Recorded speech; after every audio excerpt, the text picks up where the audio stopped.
So I'm starting to get a fairly large collection. Um, a lot of you guys don't know my story or my history or any of that, but anyway, I had all my tattoo equipment ripped off back in 2016, and so I just kind of got out of it.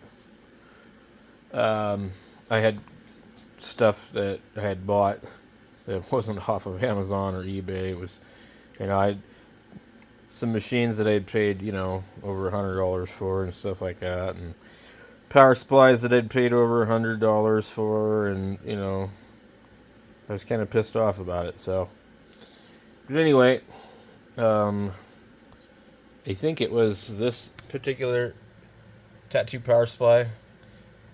We go thrift shopping all the time at Goodwill, and I saw it in there, and the clip cord and the foot switch and all that, but no machine. It was like $8, and so I bought it, and then um, I thought, well, what am I going to do with this? And I've always had this old one here, and then I have another one somewhere else. But I thought, well, I guess I'll have to order a tattoo machine to try this thing out.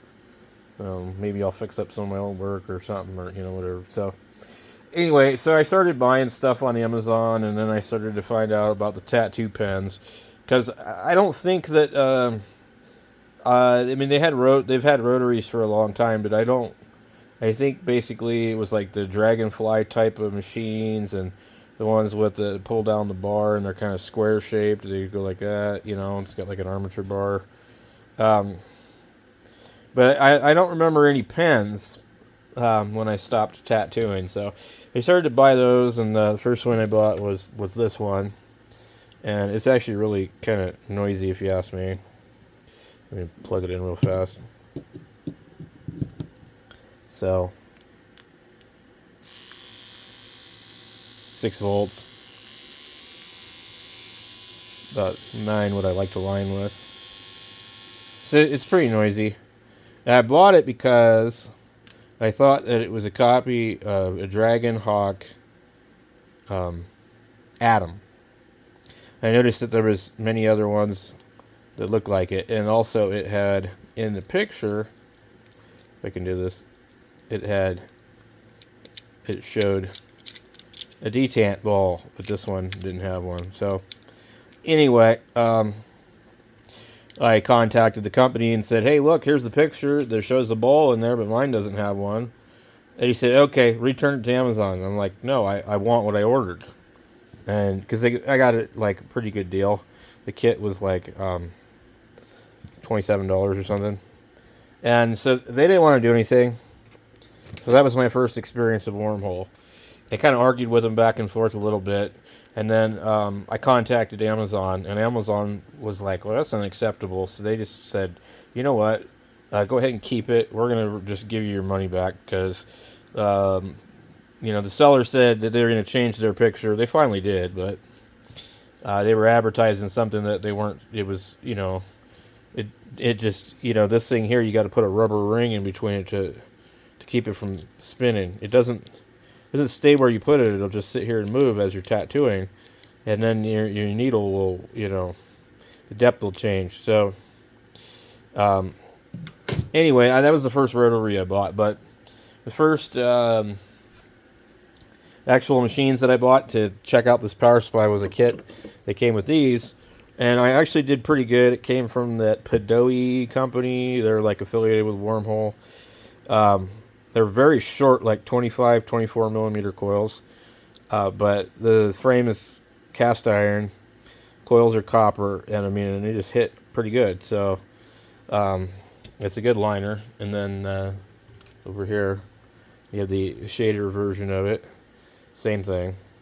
So, then I started to really just kind of look around on, I bought a bunch of just absolute junk, like $6 machines like these ones here. And I thought, oh, well, there can't be anything wrong with them. And then the problem with these is the aluminum wire. It snaps real easy, so you take them apart too many times. So then the next purchase I made, I bought these ones where it was this one and this one, which still has the aluminum wire coils. And then I ordered some coils and put them in there. And then the other ones are in this one. And then I ordered these, which are a complete copy of the Spalding Puma, even down to the lever lock. So I remember these from, back in the day. Anyway, I got one really, really cheap, $21. I think it was like the last one. And then I was like, God, I want another one. I just kept looking and looking, and they weren't lowering their price. So I think it was this one I bought next for like $36. But these are probably the best frame that you're going to buy on Amazon. I don't really care for the coils and the armature bar, but I mean, like, everything is legit on them. They do have copper wire. I mean, you can probably see it right now. But a lot of machines on Amazon are not using copper wire. So I think after that, I bought a couple of frames. I found out they were the wrong size. They weren't magnetic, etc., etc. I was like, you know what? Screw this. So I'm going to start making my own frames. So I did. And one of them here is this one. This is my first frame that I made. And I made it really thick because I was tired of cheap crap. And I kind of modeled it after the geometry of that one. Took my measurements. And it doesn't quite do what I want it to do, even when I had the good coils in it. And it's funny, these cheap aluminum coils that came out of that thing seem to run really good in here. So that's my first ever machine that I made.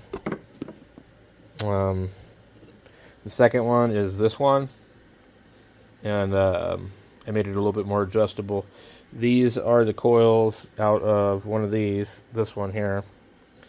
So I need to get a better armature bar. This one's not quite set up. The geometry of the thing is not quite where it needs to be.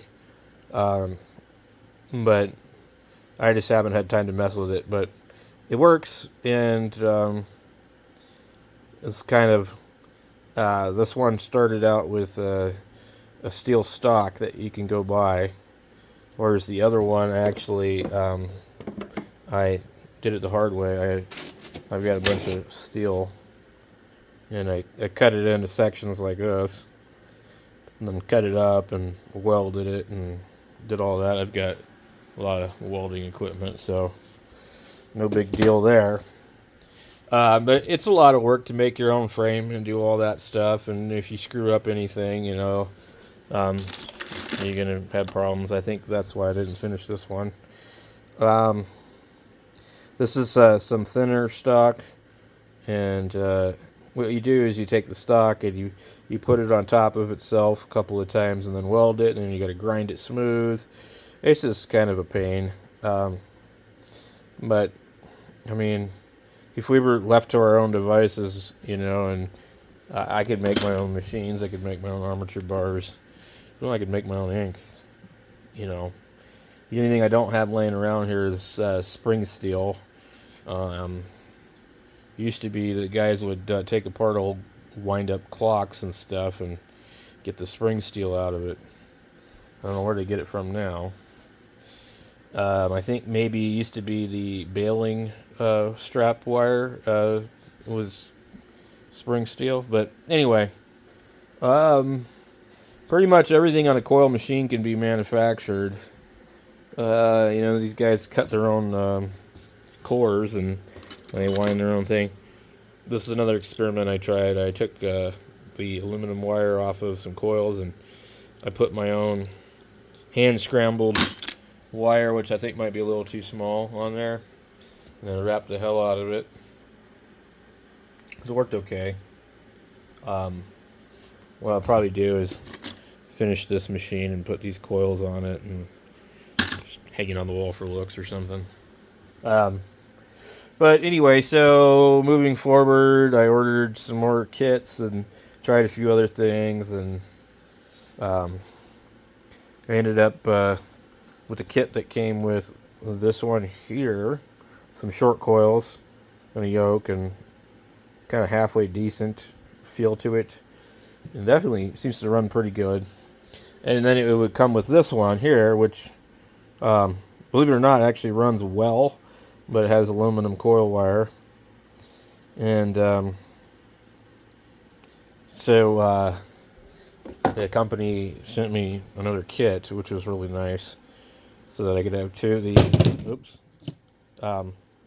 Anyway, these are decent, but I don't have them, like, they're not running at the speed that I want. And I think basically without getting some other springs or changing the capacitor, I think they're kind of stuck at like 115 to 120 unloaded, and so then loaded maybe 110. You just don't really like that speed for a liner. So, and then the next thing I did was I ordered this frame, and it came with a yoke, and I realized that the coils that I wanted to put in it, these ones, they weren't going to fit without putting a bunch of washers on the back saddle to raise the armature bar. So then I ordered another kit, and it came in a nice little case over here, and two machines using this type of frame and this 80s looking funky wrap that if you touch too much, color wears off of it. It looks like a generic soda can from the 80s. Anyway, I determined it was copper wire, and what I did was I took two yokes and some washers and put them in there, and it actually runs pretty good now. And I just really like the raw look to the frame. It's got a little bit of weight to it, but it's got a good balance to it. This is kind of like how I like my machines. I like them to be that size, like this or this. And I'm not really into the compact short frame machines, but whatever works. This one here is also the next thing I think I bought, which ends up being actually really good. Copper wire, short coils, a decent frame with some geometry that can make it an okay liner or shader. And then this is the companion one that came with it. Same thing, decent coils, but shorter. They did here on these ones is you can see that the cores are sticking out more on this one.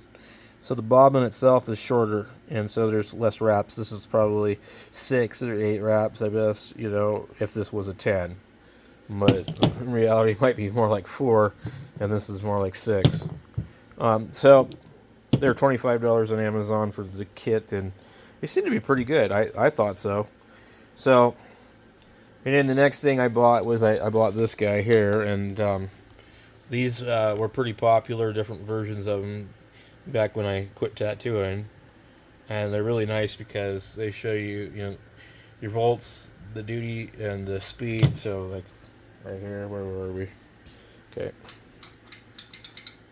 We're not hooked up. Might have the wrong foot switch.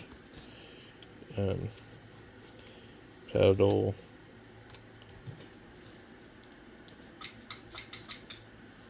Interesting. Oh, I know what it is. So hold on one second. So anyway, with this kind of machine here, you can, look at this one's not where I wanted at. That's why I need to get different springs and stuff like that. But so this will help you to fine tune it. So that's kind of the last thing I really bought, and then just tried a few more pen machines and whatnot. So anyway, I kind of think I really prefer coils, because if these things break, I can fix them. If these things break, I don't know what to do with them. I'll try and put them in a vise and tear them apart. Anyway, thank you for watching, guys.